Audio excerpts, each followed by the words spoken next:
Нема ќар од годинашнава жетва на јачмен. Земјоделците оваа сезона жнеат и до 50% помалку жито.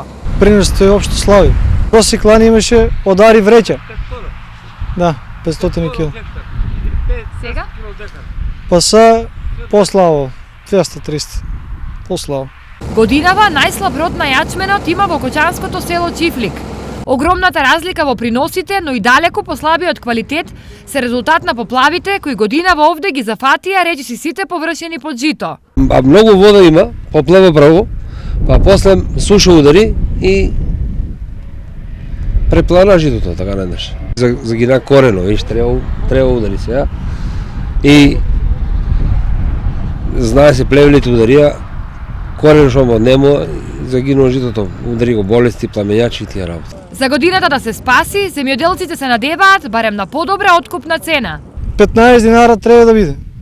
Па за да има трошкови да може да поклопиме. Нафта,орање, амортизација, џубре, препарати. Сепак, реалноста не е на страната на земјоделците од Чифлик. Вчера нивни представници не успеа да се договорат со мелничарите, кои им нудат разочарувачки 9 денари за килограм. Освен ова, увозот дополнително им ја зголемува маката. Многу има увезено. Што нема откуп од државата, приватните откупуваат и нудат по 7 динара, по 8 динара да го земат ечемена. Ова е една од најлошите и најнеизвестни жетварски години во регионот. Имено од 4500 хектари колку што се под јачмен, прашање е дали земјоделците ќе ожнеат и 900 тони.